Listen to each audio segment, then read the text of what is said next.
This is Lou.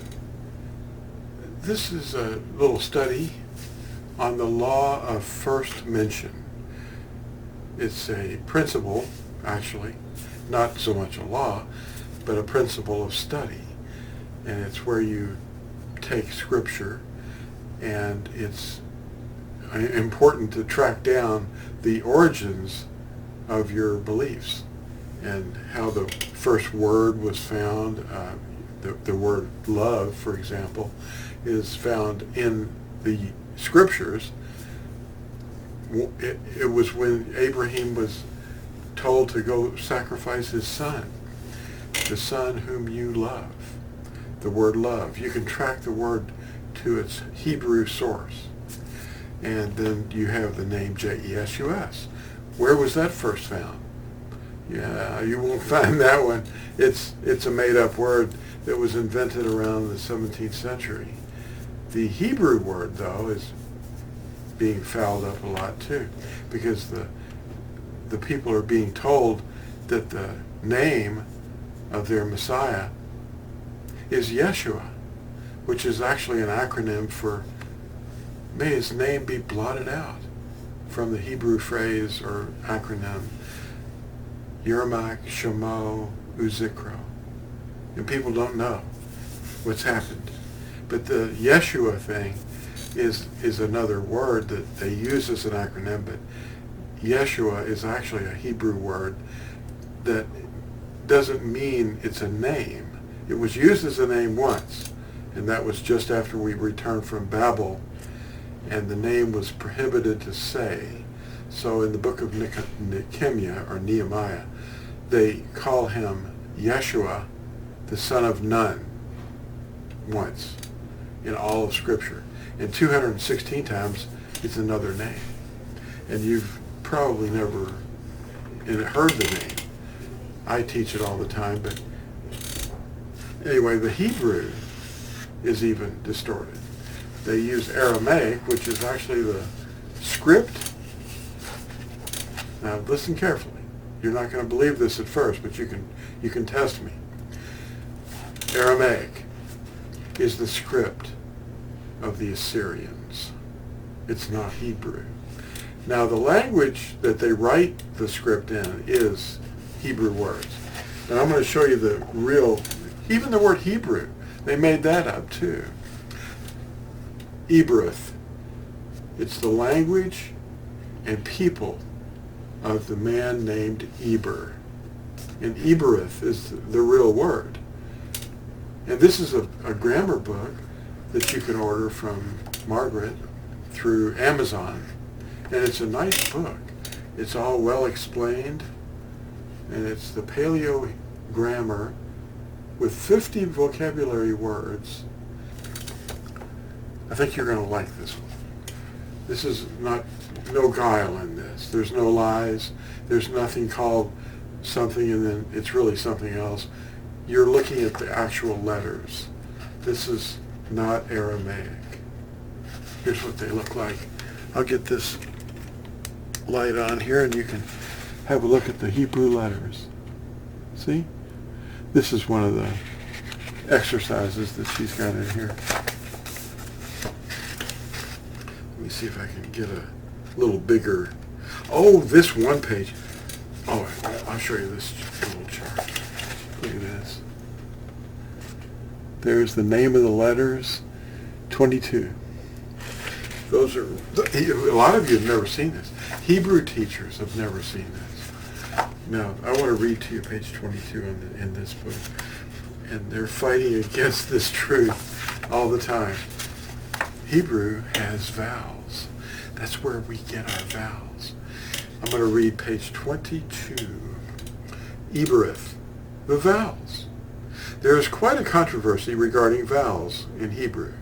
We really do not need to get into the battle of the vowels. History has been recorded for us proving there are vowels in Ebereth Hebrew. One of the leading historians who lived during the time of the temple was standing and really knew Hebrew has recorded it for us. His real name is Yusuf ben Matithyahu, and the world knows him by the pen name Josephus, or Flavius Yusuf.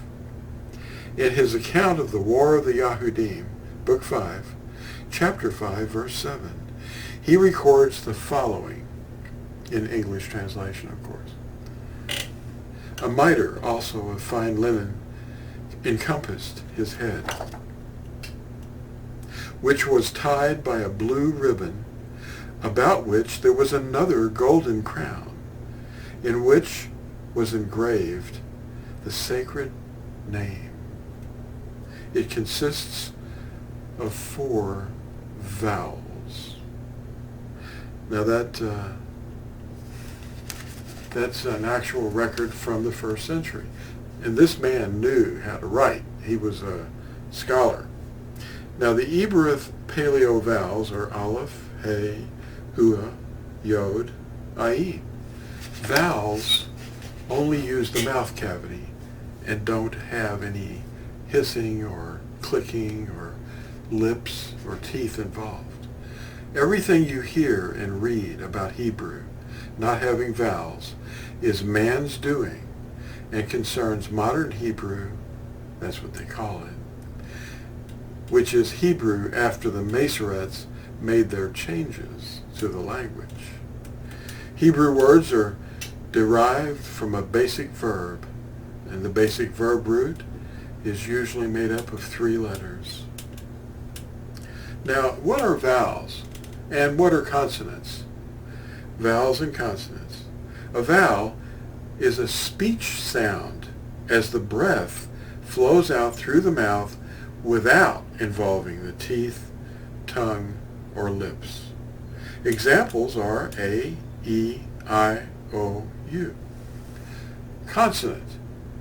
A speech sound caused by the lips or touching the teeth with the tongue, and examples are the letters B, C, K, M, N, T, G, R, P, Q.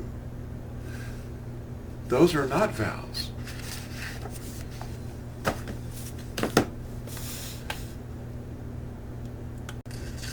If I just walked up to you and I showed you a word, you wouldn't recognize it. Most Hebrew teachers wouldn't either. That's a yod. Actually, that's the last part of the word. Over here, that's a yod. And that's the sound E. Not like our letter E, but it's a Y. It's like Malachi. It could be E or I. So this is an M, and that's a lamed. That's an L. Malachi. That's an A. Oh, I can prove that to you. There it is. A.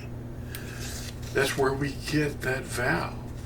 This is real Hebrew, and that's what this book is all about. Ebereth.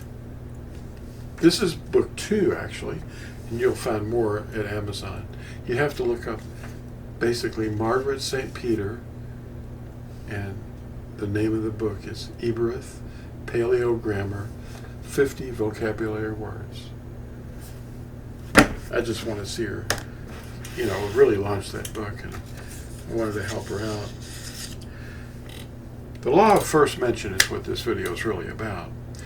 And the law of first mention includes the Hebrew language, too. Eber. It's not Hebrew. I mean, we're not going to criticize people for saying the word Hebrew, but the word Hebrew is not in Scripture. Well, what is Scripture? It's the inspired text. It's not the interpretations into other languages like Greek or Latin or English. Those are interpretations. That's not it. No one inspired that. Those were people. Usually people that didn't even obey the commandments. They were just, trying to rope people into believing that they had some kind of ordination. If you don't obey the commandments, Yahuwah didn't ordain you. They ran, but I didn't send them. That's what he says. If you're not sent by Yahuwah, you're probably not understanding a lot. There's a great deal you don't know. And the most important thing is his covenant. And they don't even acknowledge it. They live as if Sinai never existed. They claim that it's done away. Anyway, the law of first mention is basically a very interesting thing, but it's also important that you track things down to their source so that you can find out where you found the word for the first time, how it was used, in what context it was used. And if it isn't a word, it might be a teaching. So where did this teaching come from? You hold it up and look at it and say, where did that start? Well, it started somewhere, and it probably got mutilated along the way. Like they threw the whole thing out eventually.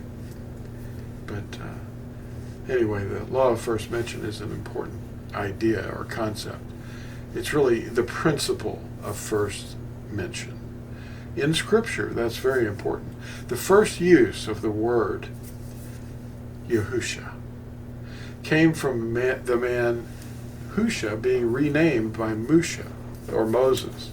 Moses called Husha Yahusha by adding one letter to his name. I'll show you the letter. Okay. This is where it became. This is what it became. Now this is the Yod, the Hey, and the Ua, and the Sheen, and the Ayin. These two make up a suffix at the end that modifies the name. This is Yahusha. Yahusha. The U is very, very prominent. This is the Greek shape in the Greek alphabet for the upsilon, which is our letter U. And it dropped the stem, and it became this V shape in Latin, which is basically a U. And that's the U. I'm showing you the U. It really exists. It's a vowel. This is a vowel, this is a vowel, and this is a vowel. And this is a vowel. This is not a vowel, because sheen, which isn't a W, this means two teeth. It's actually two teeth, spears like teeth, and you're making the sound of the air rushing through your teeth. Shh. That's what you're looking at right here. That's the sheen, and it's the only character or letter in this word that is not a vowel. This is the only letter that's in the word that's a consonant. All the rest of these letters are vowels. The first occurrence of this word occurred at Numbers 13. If you look at an interlinear, you see this is the name of the man, Husha. It's not Hosea, it's Husha.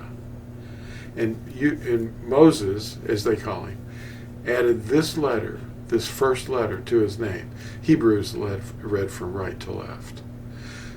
Yod. He added the Yod, and it changed the whole meaning of the word. It means Yah, or Yahuwah, is our deliverer. Actually, it means I am your deliverer, if you fully translate it. But it means Yah is our deliverer. That's what the Shin Ayin does. Shin Ayin is a suffix that means deliverance or deliverer. It's not Yeshua. Yeshua is a common word for salvation or deliverance. But it's not his name, because he came in his Father's name, which is Yahuwah. And it's right here. See Yahuwah? The first three letters in the Son's name are the same. Yod, Hey, Ua. This is Yahuwah. They're all vowels.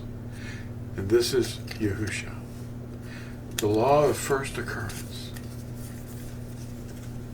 You have to look at the interlinears to really get the truth on this.